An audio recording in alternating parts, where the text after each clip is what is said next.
if we go back and think about resistance and how life's changing, one of the things we can do is use this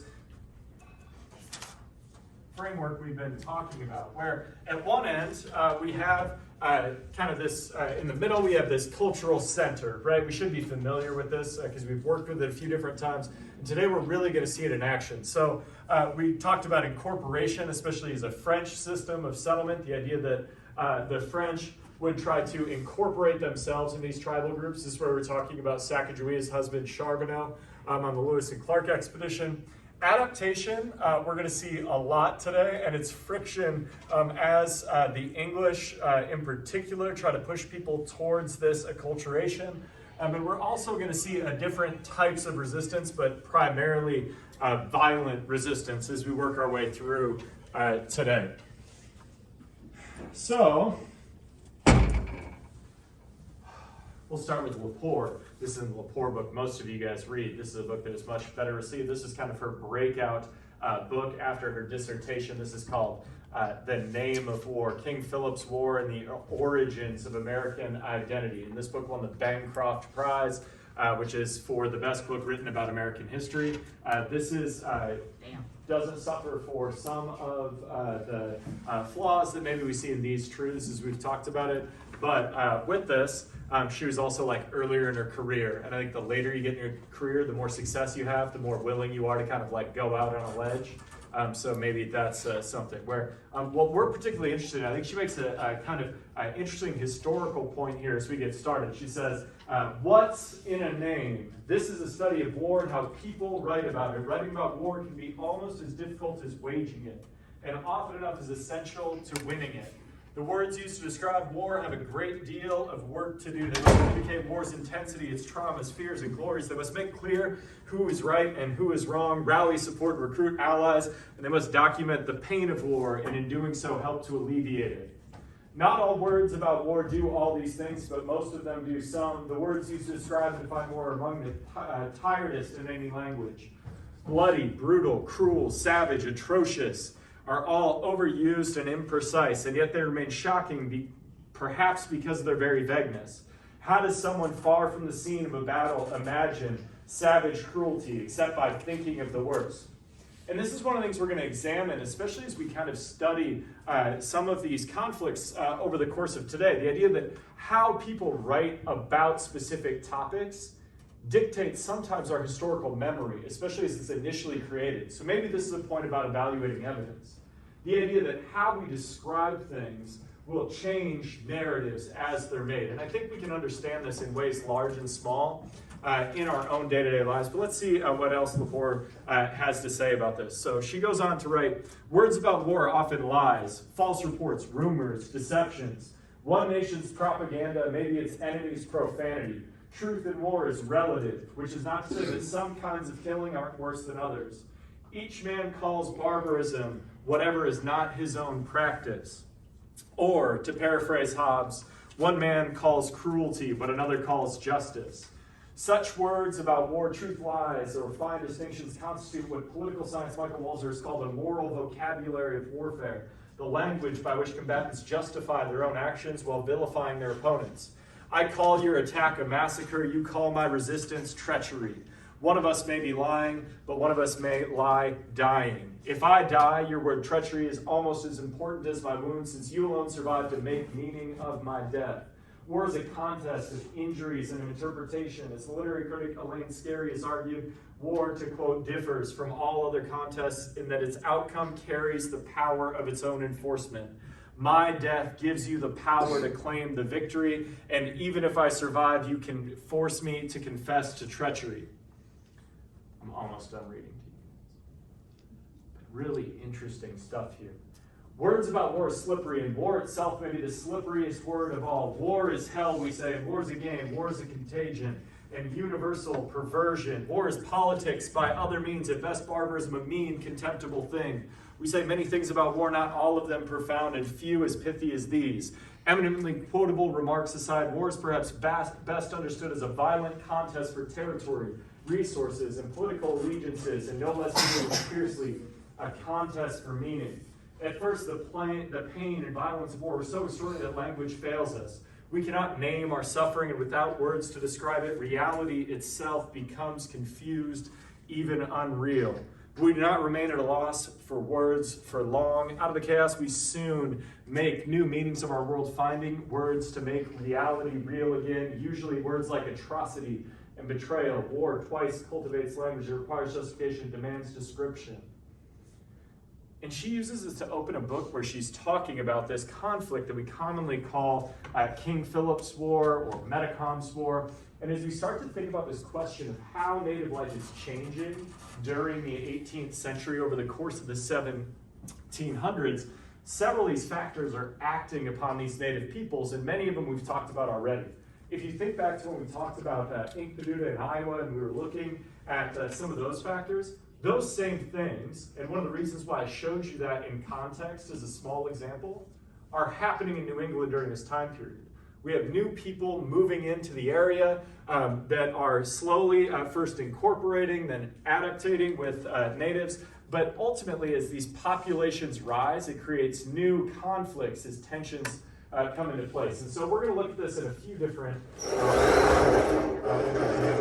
our first is going to I can't wait to not have to do that anymore.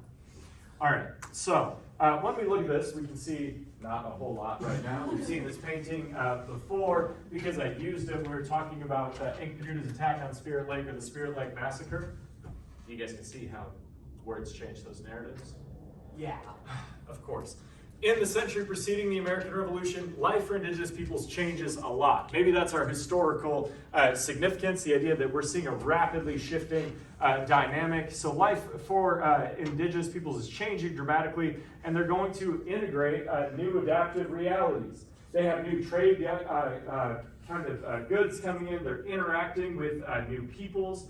They're coming into contact with Europeans largely for the first time in certain locations.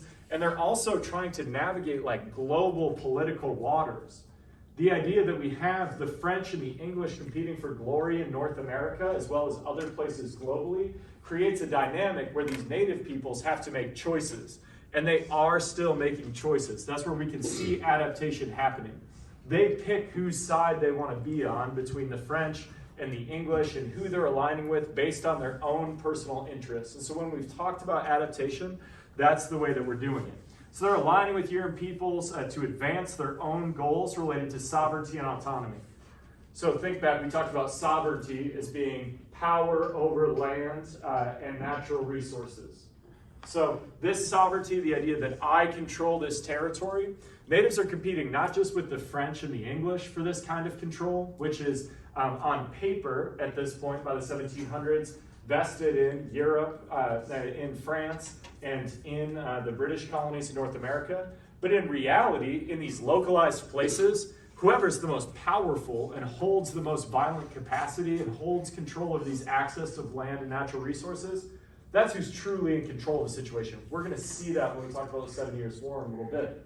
But this idea that they're competing against other tribal peoples who have been competing against traditional enemies, some of these other conflicts are going to carry into this century as well. Violence reigned in areas throughout what would become the eastern United States. Individual peoples exercised agency through choosing who to support, the British or the French, as well as making decisions about what kind of lines were too far and when they were crossed and what that response would be.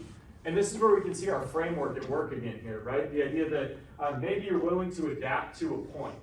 Maybe you're willing to acculturate to a point, but once you reach that tipping point, that's where we see it shift wildly towards violent resistance. And we're going to see that happen with Metacom first here today. So we saw this briefly in the video. Metacom, or King Philip, he's a Wampanoag chief, and he's going to ascend to power after the death of his father, Massasoit. And does anybody know who Massasoit was? He shows up in early American history as somebody that's going to help the Plymouth Rock colony get started. He's going to be a person that's going to help them. Squanto gets all the credit. Massasoit's probably the person with power that's actually kind of playing an important agency role in that. And he's going to have fairly kind of friendly relations with Plymouth Rock colonies is starting because he sees a great adaptative advantage, maybe even just an incorporative advantage. This is kind of what we saw in Jamestown last week.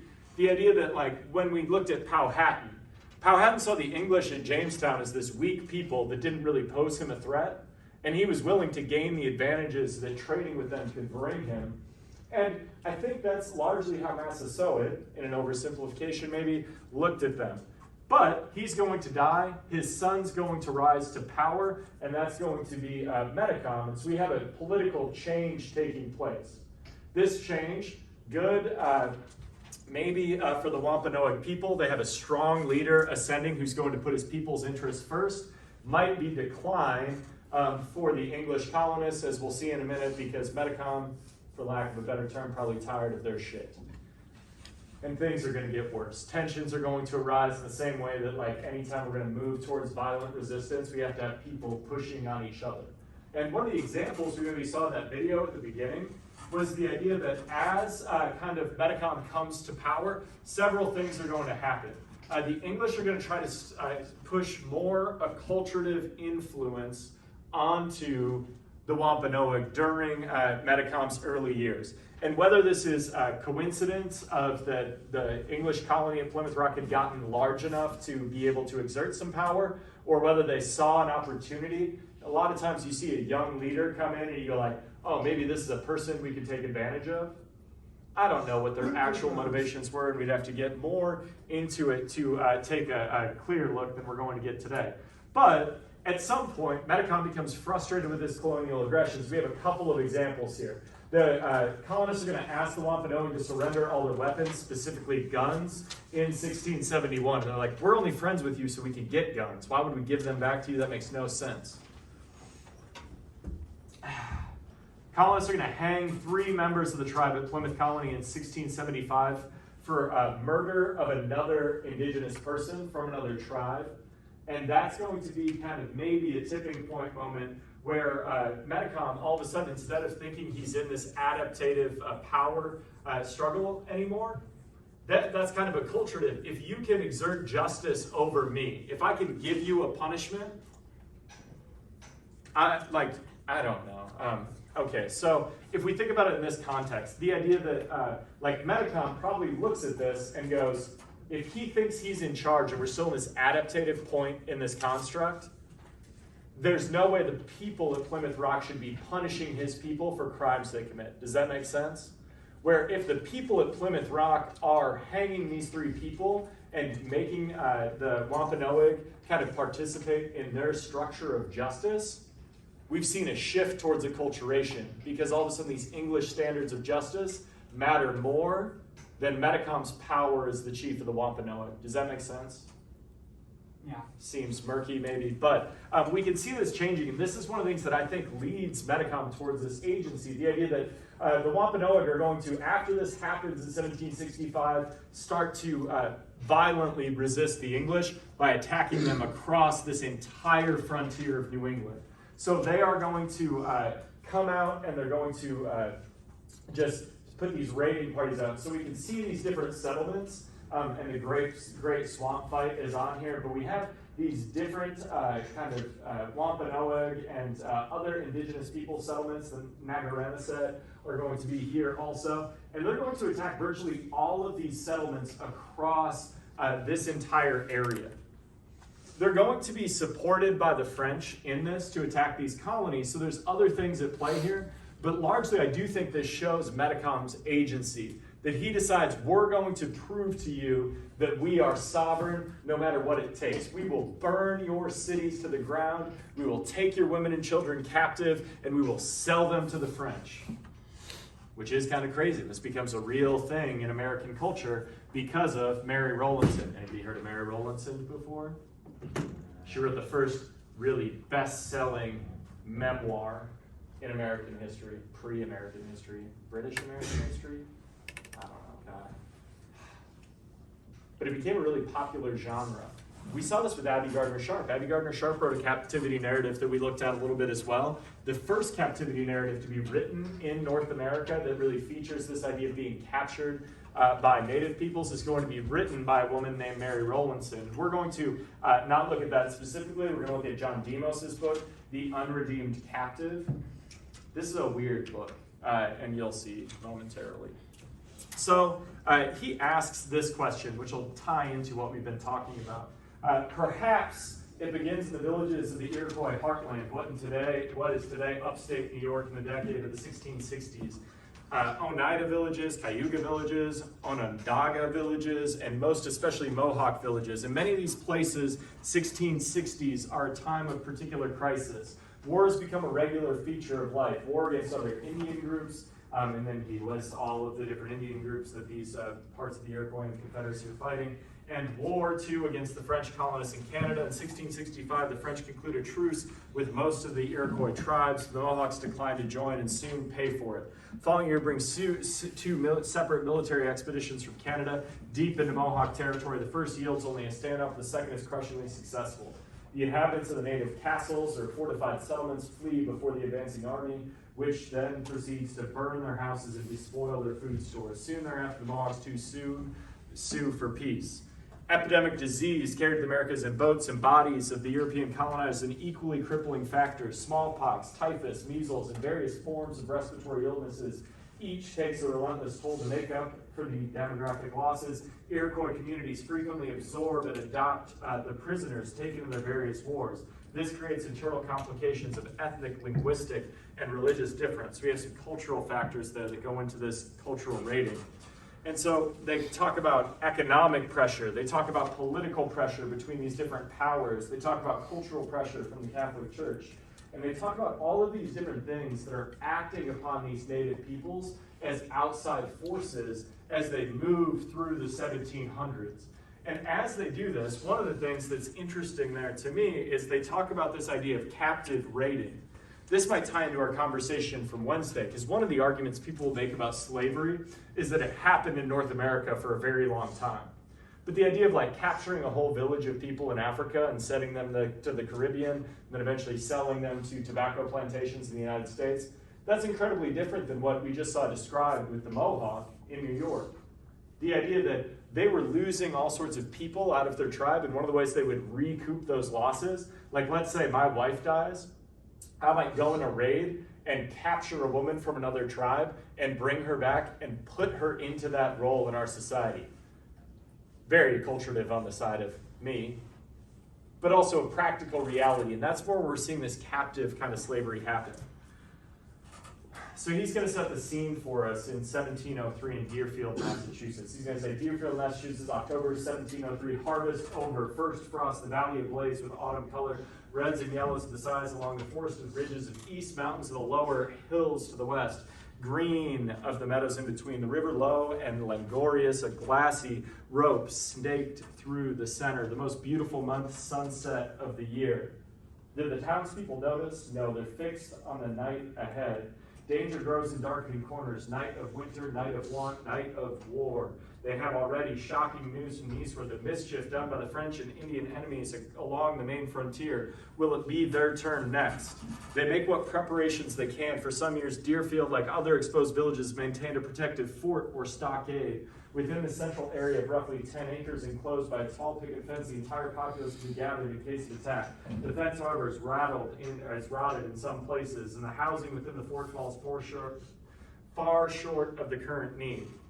Perhaps a dozen regular dwellings plus a few cellars and small houses.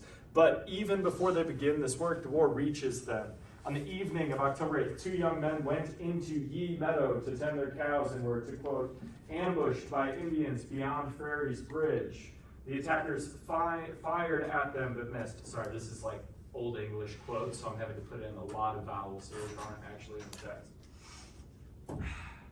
However, while trying to flee, they were captured and carried to Canada, nor was this the first such encounter. To quote, my father escaped narrowly ye night before at Burrowton's Hill, unquote. The writer of these lines years later was only a child at the time, and her name was Mary Rowlandson.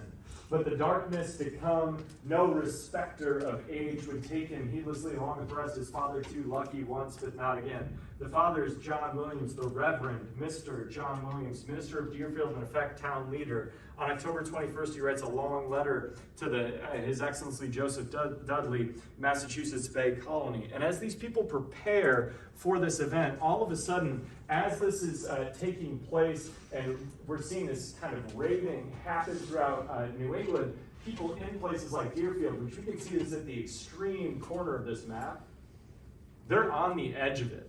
They don't have protection from these other settlements. They don't have the opportunities to maybe gather with other people and be as protected as they otherwise have to be. But as this comes down and as they're attacked, eventually their settlement is going to be attacked. They try to fall back to this blockhouse that they have there, and they are going to ultimately fail to ward off these indigenous peoples, and they're going to be taken into captivity. Mary Rowlandson is going to be with the Mohawk for a series of years before eventually coming back into society. But these are some of the things that are kind of happening the other direction here. The idea that this is, we can see this fear that's gripping these colonial settlements, especially along the frontier, as an underlying factor where, like, if there isn't that fear, we can't have this kind of large-scale acculturation if there's this very real threat that these native peoples are going to take back some of kind of this power. Sorry, I need a drink. I have a question. Yes, sir. Are one of these fights, are you talking about the Great Swamp Fight, or is that something different? Oh no, that's going to be later. Okay. So, well, okay. The Great Swamp Fight actually happens in the second part of this text that I wrote, right? The colonial militia is going to come out, and one of the things that's going to happen with the Great Swamp Fight is a great title for a fight. You know, it sounds like a pretty interesting thing. We're going to see kind of parts of this Narragansett group ally with Metacom and his people. And as that happens, they're going to fall into the path of this giant colonial militia that's also paired with other native allies. So this is over 1,000 people, which is a huge population for this time period, that you're going to bring 1,000-man militia together. And then also one of the other things you want to pay attention to throughout the day today is the idea that this isn't always natives against white people. And that's where we can see adaptation too, because if you're a traditional enemy of Metacom and the Wampanoag, maybe you see this as your opportunity. They've been very powerful. They got guns probably before you. You go, oh, okay, now here's our chance to be better aligned with the English, which will make us more powerful in the future. And when the English defeat the Wampanoag, we're going to elevate. And that's where we can see these people making adaptive choices. With kind of, if it was just acculturative, where the British colonists, they look at this as, well, these people are they're already underneath our level, right? They feel themselves culturally superior, politically superior, economically superior, and they're going to say like, well, these people are allying with us because they view us as stronger and they should give us their allegiance and that'll work out better for them in the long run. Where the native peoples in these scenarios are looking at this as an opportunity to increase their own power and protect their own sovereignty. Does that make sense? Some of you are like, you're talking really fast. Yeah, well, I mean,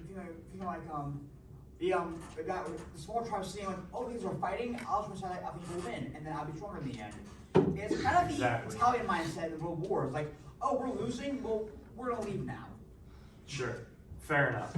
All right, so as we see this kind of developing, one of the other things that's happening is we see this large-scale fight, this great swamp fight is going to happen. It's kind of what people look at as one of the critical battles where Metacom all of a sudden starts to look around and realize his support is falling off. They've been really successful. They've burned about a dozen towns to the ground. They've taken many captives. They've killed lots of people across this frontier in what are going to become 6 different states.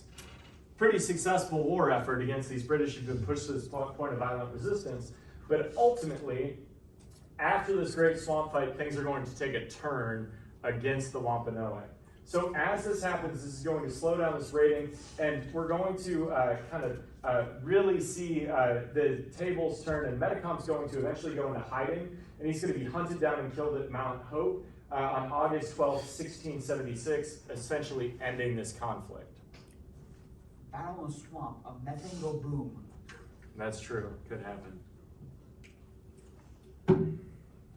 It's one example of this adaptative compromise. I'm trying to give you different examples of this today, versus maybe like going as into depth of these things as we could. But whatever, you take my Colonial America class next year when it runs, and we'll do all of this for like 16 weeks. You'll be there, Cade, because you'll have to be. One of the other things that's happening when we think about these broader conflicts, and I know we're an American history course, we still don't have America yet, even though we're in week 5 of the course.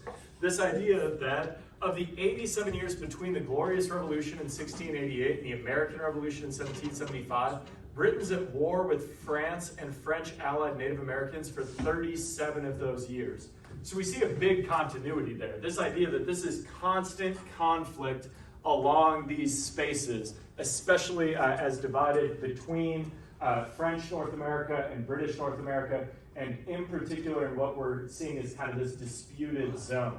One of the reasons that some of these zones become disputed, when we get to Michaela's home state of Texas later, one of the huge problems that when we look on these maps as America is expanding westward, a lot of times we'll put like disputed or unsettled areas because the native peoples in those regions are more powerful than either of the European powers.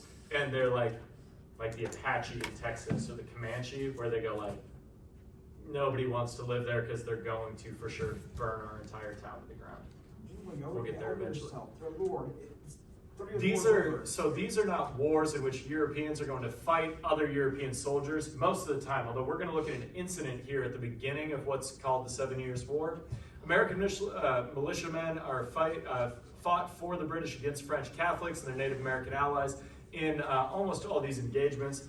Warfare is going to take a huge toll on these British colonists. Not only are you constantly under threat from these natives, you know they're being well supported by their French allies, and they're being encouraged to continue to attack these settlements in a pretty organized way. There's strategy to how this is being put together.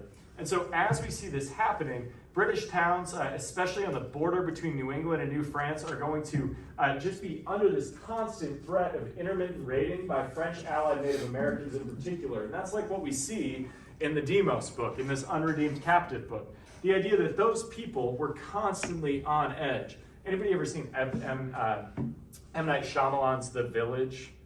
That movie? Wait, maybe. Probably not. I don't know. It's got a big twist. Never mind. It's not a good enough reference. We're too old. But this idea of the idea that that's a movie that M. Night Shyamalan, he's a director that does like psychological thriller movies. It's about this settlement kind of on the edge of wilderness, and they're constantly having to be vigilant for these people coming to attack them, or these creatures out of the night. And as this happens, these people, like if you can imagine and we can empathize, putting yourself in the position of these English colonists, they're on what they view to be the edge of the world up against this wilderness. And what lies beyond that has to be incredibly terrifying, not only because people like Mary Rowlandson are going to write books about her captivity, but because they also know that these settlements are constantly under attack, especially in this era after Metacom's War. If 12 villages in our immediate area, like if we came back on Monday and they were like, well, Garner, Britt, Belmont all burned to the ground over the weekend, we probably wouldn't have class on Monday. We'd probably be doing other things. But this idea that like you could understand that kind of palpable fear that might be there and what kind of toll that would take. They're also raiding and like literally taking people. They're burning fields, which creates hunger, and hunger makes people more desperate and accelerates tensions, as we saw at Spirit Lake. We're also looking at they're going to take captives to French Quebec. Where some are going to be ransomed back to their families in New England, others are going to be converted to Catholicism. They're going to remain in New France, adapting into a new culture. In this sense, at least to these Protestants, Catholicism threatened to capture Protestant lands and souls, and this is an underlying cultural dynamic in this as well. So we can see how maybe by 1750, if we take a look at this map, not only are these British colonies coming into conflict with each other, we see the native peoples along this border really interacting in this adaptative way. They're trying to maintain their own power while also advancing their interests, and they're doing that through allying with one of these groups or the other, or both at different times, which I know can be a little bit confusing, but at the basis of it, what I want you to get is The French have their set of goals, the English have their set of goals, and these individual native peoples also have their own interests and goals that they're protecting. So as we look at this, this is going to bring us towards the 7 Years' War. Maybe one way we can see this most clearly, we're going to visit George Washington. Honestly, I think he's great. He's kind of hilarious to me because I feel like he was a general. He wasn't a very good general at all. Kind of terrible. I don't know, won us the independence, but that's a question for next week when we'll look at Washington. So that's one of the things you can look at. We're meeting young Washington. He doesn't even have any slave teeth in his mouth yet. What? He built a set of dentures out of teeth from people that he had enslaved, which is also fucked up. But people talk about his wooden teeth, whatever. But this is young George Washington. He's in the British military at this point in time. He's on an expedition that's going to serve him with some different purposes. I'm really worried about Anthony's quiz because he's out cold. It's going to be a rough quiz. I won't wake him up. I'll just take his points. He always says. Sometimes. Yeah, the other day I was chewing out somebody else about it, but and then he was like, "Oh, yeah, me." All right, so this idea that Washington is born in Virginia, he's going to see this opportunity to join the British military as an opportunity that many young colonists saw during the time period. Washington is going to see a few different things. First, he can get this formalized military experience by serving the army. Same way that like maybe some of your friends or classmates in your high school graduating class, husband, saw an opportunity for upward mobility in the military, right? Eaters and glue drinkers, friends of Marines. Yeah, those are fighting words. Angel, I'm pretty sure could kick your ass. No, I support. I'm just saying, like, he's the Marine. He gets called out on a daily basis. I just do it because it's fun. I mean, the Air Force spoiled children. I can do that joke too. Sure. I don't need it though. This idea that as we're kind of going through this, Washington is going to join the military and he's going to gain some benefits from that. You can gain prestige, you can gain credibility within kind of this colonial dynamic. The British are appointing people to specific offices like their kind of House of Burgesses or into colonial governorships. It's in Washington's best interest to join the military to rise in society. He comes from a wealthy family, it's what most people did. He's also getting a second benefit. The group he joins up with the British, are going out to this disputed area into Ohio, past the Appalachian Mountains, and Washington knows settlements likely to follow there. And his family's wealthy enough that there's the opportunity that they could buy and speculate in lands beyond the Appalachian Mountains. That'd be a good idea. He'll be familiar with the territory. When it comes up for sale, he won't have to make any guesses. He'll have marked out what's going to be kind of his preferred pieces of land to buy. And so that's another benefit he has going out here.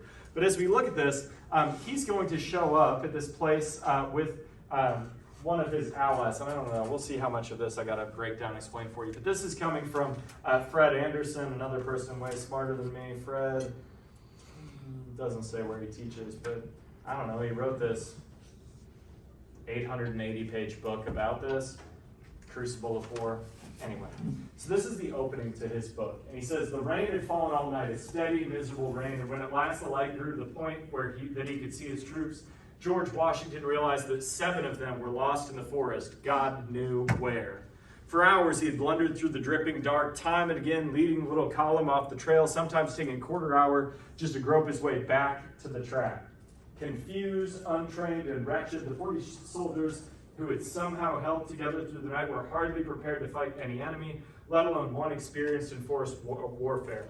Nonetheless, the tall Virginian led them on, following the Indian warrior who had come to warn them of their peril. Toward daybreak, the rain stopped. The remnants of Washington's patrol reached the Indian camp. There, the soldiers dried and loaded their muskets, while Washington conferred with the old chief who had summoned him.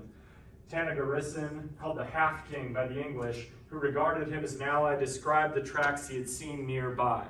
So this guy, the Half-King, had come and found Washington and told him, there's some French in the area, we need to go confront. Washington said, bet, let's go to him. All right, they led towards the sheltered place he knew. There, he suspected the French had been bivouacked since the day before. Washington's soldiers could march to a spot nearby and wait while his own men provided reconnaissance. Once the warriors knew the enemy's strength and disposition, they and the Virginians could fall in the camp together. Washington agreed. And here we see Washington thinks he's in charge of this situation. He thinks that this guy has come and alerted him because the English are more powerful. We're going to bring them down. We're going to attack the French together, but I'll ultimately be in command. He had no choice, because also the half-king believed that he's in power of the situation. It's going to play out interesting here, dude. However little he cared for Indians, however little he trusted them, he could never have found the Frenchmen's camp without them. Surely he could not have found it in time to dispose his men in firing positions while the French, groggy with sleep, were just starting to cook breakfast at the foot of a tall rock face. Quietly, his men and the Indians stationed themselves above and around the narrow glen, while on its floor Frenchmen still crawled from their bark lean-tos and stretched themselves in the early light. As always in such affair, no one knows exactly what happened next. Perhaps, as the French later said, the English fired on them without warning, or perhaps, as Washington maintained, a Frenchman shouted a warning that sent his comrades flying to their arms and firing up into the woods. All that is certain is that the English fired 2 volleys down in the hollow, while the French returned a few ragged shots and tried to retreat into the shelter of the trees. But there was no escape. The half-king's warriors had blocked the path, forcing the 30-odd Frenchmen back into the clearing where English fire pinned them down. An officer called for quarter, and Washington ordered his men to cease firing. Perhaps 10 minutes had passed since the first shot. And Washington still thinks he's in charge. It had been a lopsided skirmish around the rim of the hollow. 3 of Washington's troops were wounded and 1 lay dead at the bottom. The French had suffered 14 casualties. One of the wounded, a 35-year-old ensign named Joseph Couillon de Villiers de Jumonville, identified himself as the detachment's commander. Through a translator, he tried to make it known that he had come in peace as an emissary with a message summoning the English to withdraw from the possessions of His Most Christian Majesty, Louis XV. The letter he carried would make everything clear. His interpreter would read it. And as the combatants' adrenaline levels subsided and the wounded men moaned, the translation went badly. The letter had to be read a second time, and Washington turned to take it to his own translator. As he withdrew, the half-king stepped up to where Jumonville lay. Tu n'es pas encore mort, mon Pierre, he said. Thou art not yet dead, my father. And with that, he raised his hatchet and sank it into Jumonville's head, striking until he had shattered the cranium. Then he reached into the skull, pulled out a handful of viscous tissue, and washed his hands in Jumonville's brains. Who's in charge now, Morgan? It is very badass. I mean, washing your hands in somebody's brains, I guess. But this idea that where Washington thought like, all right, just give me a minute. I'm going to go have my guy translate this letter. We'll see where we come out with this. Clearly, we're seeing the reign of these cultural dynamics related to these native peoples and the half-king being the most in charge of this situation. The tall Virginian, who until that instance had thought himself in command, did nothing, while the half-king's warriors, as if on signal, set about killing the wounded. Within moments, only one of the Frenchmen who had been in the firefight was left alive. Recovering his composure, Washington now salvaged what he could by forming his men around the 21 surviving prisoners and hustling them to safety. Behind them, in the bloody hollow, the half-king's men scalped and stripped the 13 corpses, decapitating one and impaling his head on the stake. Then they, too, abandoned the glen, and crows flopped noisily down from the trees to begin the feast. Soon wolves would lope in and do their part. Eventually maggots and beetles and ants would finish the job in meticulous silence. By afternoon, Washington was back in his own camp, groping for explanation and trying to explain his next move. Since boyhood, he had dreamed of battle's glory. Now he had seen combat, but no heroism, only chaos and the slaughter of defenseless men. Why it had happened? What could he tell his superiors? What would happen next? George Washington had none of the answers. And this event largely starts the 7 Years' War in North America. And it's a moment where we can see these tribal peoples practicing this kind of sovereignty and trying to adapt and act as equal partners with these colonial powers. Or even in some cases, like this one, maybe as the superior to these colonial powers in these conflicts. And as this 7 Years' War unfolds, we're going to see this really playing out over the course of several years. And it's going to end with these big peace treaties of Paris and Hubertsburg in 1763. The British are going to ultimately come out of this conflict and control much of Canada and North America.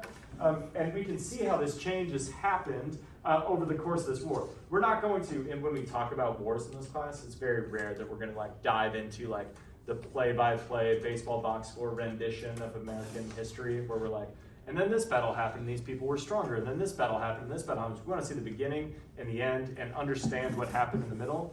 And here we can see one of the major things that's going to happen that we need to understand in 4 minutes to get to the American Revolution.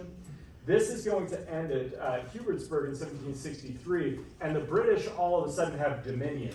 Look at this entire giant stretch of yellow. We see the French largely leaving North America during this time period. They're still going to have one tiny some holdings throughout the Caribbean, which are actually very lucrative. This was floating the French government in money during this time period. We'll talk about that when we get to the Haitian Revolution. This is going to give the British a larger empire than they could control. It's also going to contribute to tensions that would lead to the revolution. In particular, it's going to expose divisions within this expanding empire. And most of these are going to be cultural divisions between distinct groups of people that we're going to look at when we study the American Revolution next week. One of the things that we love to do with the American Revolution in America is talk about the founding fathers as a group of people that agreed about stuff. And they largely didn't agree on anything. They had very different worldviews based on where they came from in the same way that people do today. We're also going to see this idea that this expanded empire is going to be divided along some of these other lines that are lingual, that are based on feelings towards national affiliation, and especially religious views. When the British captured Quebec in 1760, a newspaper distributed in the colonies to celebrate the event boasted, "The time will come when Pope and Friar shall both be roasted in the fire, when the proud anti-Christian whore will sink and never rise more." I got 4 minutes, Morgan, 3 minutes? No, like 2. 87 seconds. Yeah, we're not going to get to Pontiac.